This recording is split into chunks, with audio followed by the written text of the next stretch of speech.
was the last time you saw me on TV? See, that's not right. With the pandemic, bringing people into my home is kind of risky. But the stars in entertainment, moguls in media, icons in business, political brand names, and hot-stepping trendsetters are coming over.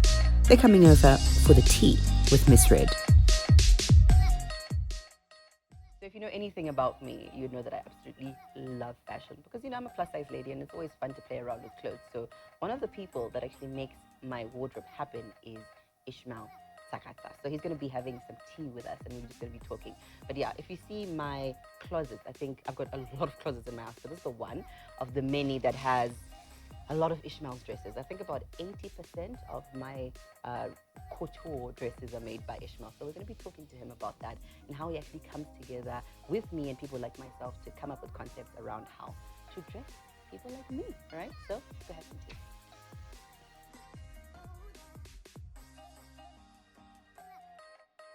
Not so many times do I get to sit down with the people that make magic in my personal life, but I'm really glad to be having some tea with you, Ishmael, today. Thank you. Because, I think you're such an amazing human being, but more so I don't think locally enough people are celebrating your talent, So I'm happy to have you. Thank you. And I hope we can get to know who Ishmael is behind the brand. So, Ishmael 𝘋𝘪𝘨 Tsakatsa. Yes. Yes. So tell me a little bit about him. Let's go back to the beginning. Where is he from? He's from Mutare. From Mutare? Yes. Okay. Is that where you grew up? No. Okay. I come from Mutare, but I grew up in 𝘋𝘪𝗥𝗏. Ah, you're like me. I come from Malawi, but I grew up in Zimbabwe. Exactly. So tell me about growing up in 𝘋𝘪𝗥𝗏. Okay, so that's where I did my primary education, my secondary education. Yes. And then for my varsity, I came to Harare. To Harare, and that's the University of Zimbabwe. Yes. So it's funny because I would have thought that you may have done like a program with regards to the arts or something, but you did physiotherapy. Yes. How did you even what? How? Well, I was a very intelligent student. So, parents always have expectations for you. Like when you grow up, would love you to become a doctor or enter into the medical field. So I took that path. So I did physiotherapy at the College of Health Sciences from 2011 to 2015. So does that make you a doctor or you I'm a physiotherapist. Physiotherapist. Yes. Okay, in the medical field. Yes. Oh, okay. I would have never thought. Is that why I can't actually dress as don't mind me. Exactly. So here you are, you come to Harare, you had used it, and you did the full program, right? What year was that? That was from 2011 to 2015. Yes, so it was an honors degree. Where does fashion come in? Because you're one of the biggest designers in Zimbabwe. You're award-winning, Where do you even start the fashion conversation? I started in primary school as a hobby. So I was good with my home economics classes. I was like one of the best students when it comes to the projects that we were doing. So fast forward to high school, I was just doing it as a hobby and not seriously. So you could sew and you could design and make patterns and all of that? By then I wasn't. I was designing. Yes, I would do knitting and also stitching, but not to that extent because it was just like a hobby. So when I finished my A-levels, that's when I started taking it seriously. Yes, so when I went to college, I was actually doing it as a side hustle. Oh, wow. Yes. So you're just trying to, first of all, you're trying to appease the parents. University, medical, whatever, but everything else was being facilitated by the designing that you were doing. Yes. Nice. Okay. So 2012 is the first time you actually showcased, right? Yes. And that was at Zimbabwe Fashion Week. Yes. How did that happen? So I entered a young designers competition because they also were running a young designers competition where they would look for emerging talent as well. So I was in 𝘋𝘪𝗥𝗏 back then, and then I said, okay, fine, let me apply, because I actually saw the flyer. Yeah, the flyer on Facebook, and then I contacted them, and then I applied, and then I was shortlisted as one of the 5 final designers to compete. So what did you have to do to submit? Just your designs?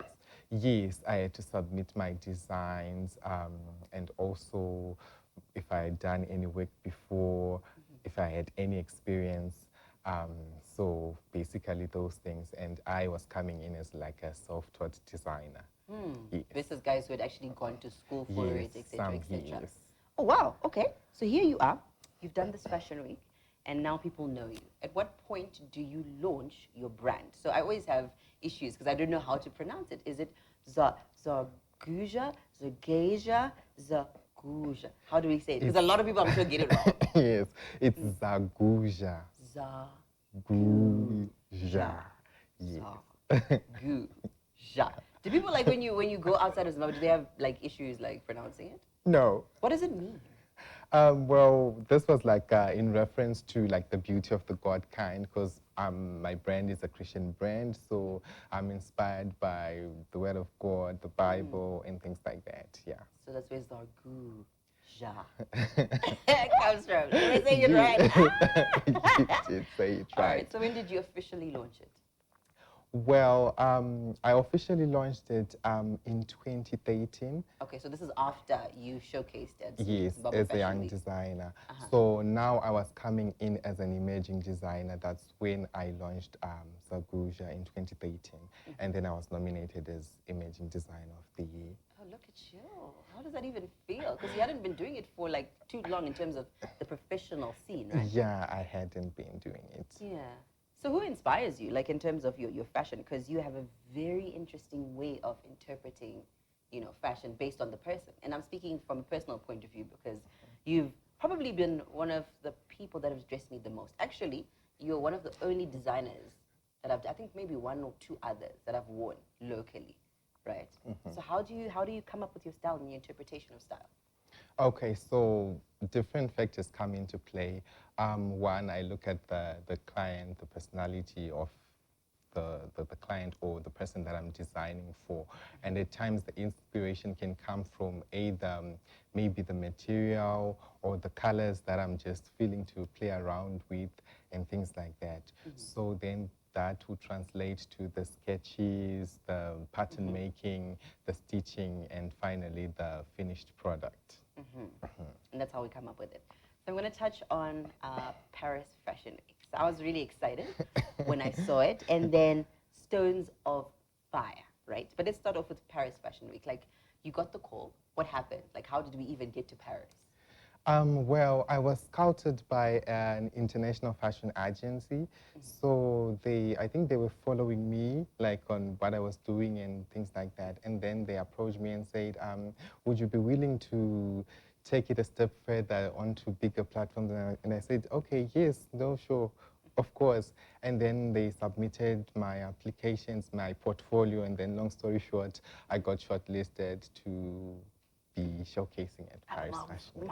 Paris Fashion Week, dada. I felt like, man, that's the guy who dresses me, man. Yes. You know. But Stones of Fire. That's the concept, yeah, that you had during yes. Paris Fashion Week. What was that about?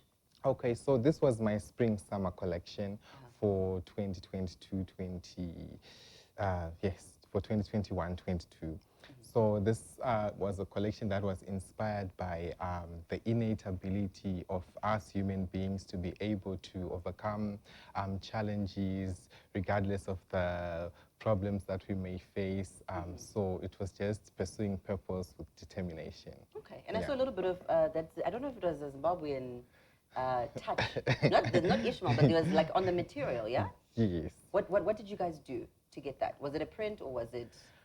It was like a print, yes. Of course, I was wearing like the Zimbabwean print, which was recently launched. Yeah. Yes, that actually talks about the cultural heritage of Zimbabwe and things like that. And I think it's important for us to start talking about that because a lot of the times we're always like, it's not a national dress, anything. So it starts off with guys like you. So I'm going to ask you a really weird question. In terms of fashion, as Zimbabweans, how do you rate us out of 10? I'd give us a 5. Oh wow! Even I'd give us a okay. 5. 5 out of 10. Talk to me about why you'd give us such a low mark.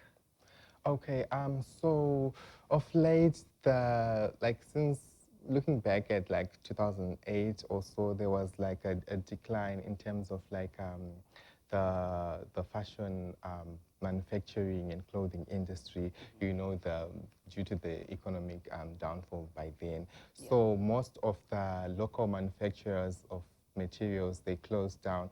I'm sure you can remember like the David Whitehead, Yes, etc. those are So big. now we no longer had resources available locally. So you had to go outside. So we had to go outside. And even in terms of technology, we still have to catch up with the latest technology in terms of designing fabric or manufacturing. So we still have a long way to go, but we are getting there. And I like your honesty, because I think it's also kind of true that the technology were really behind.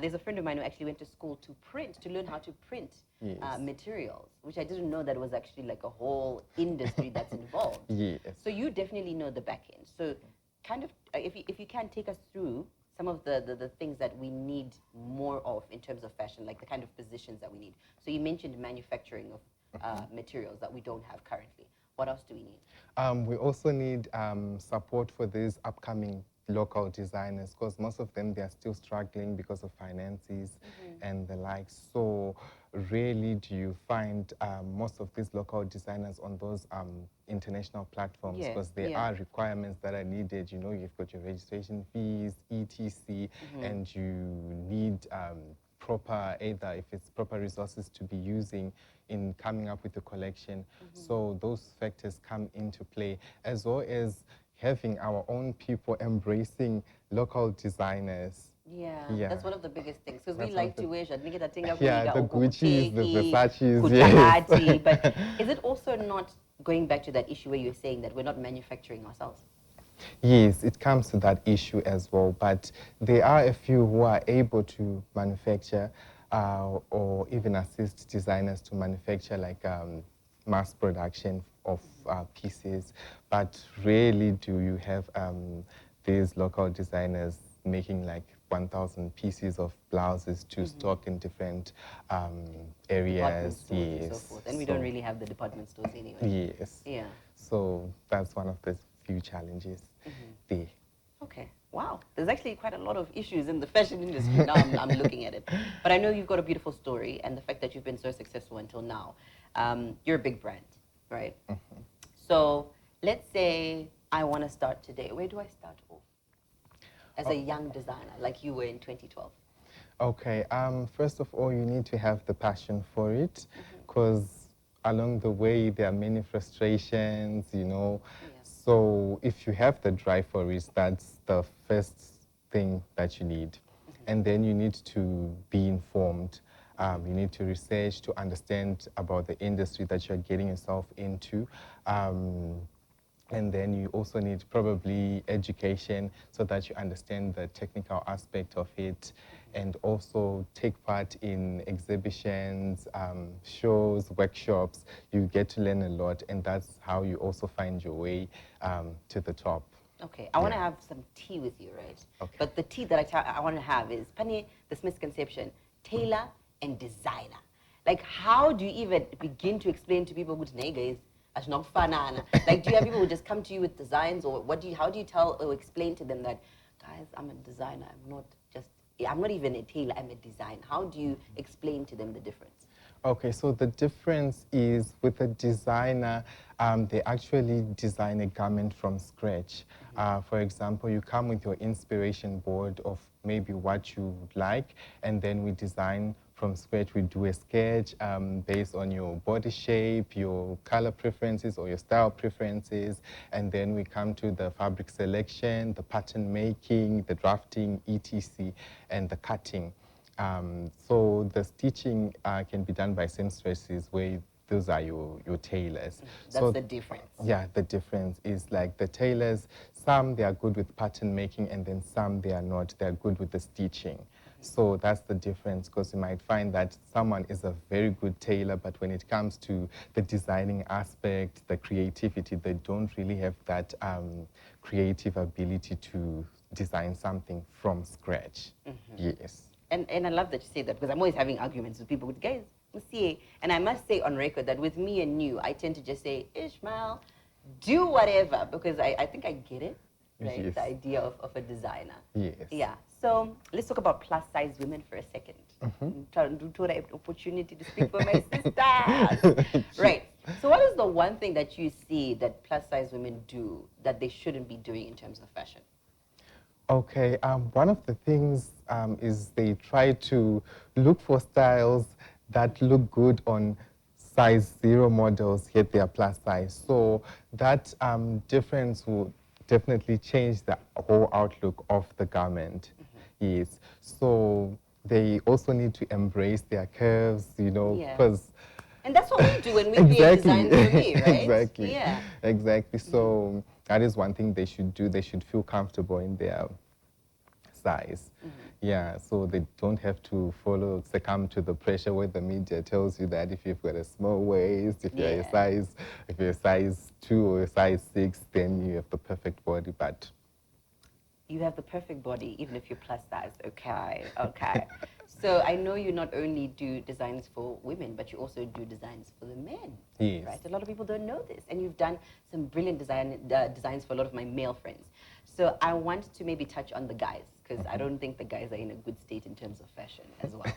So what do we need to do more of in terms of our gents?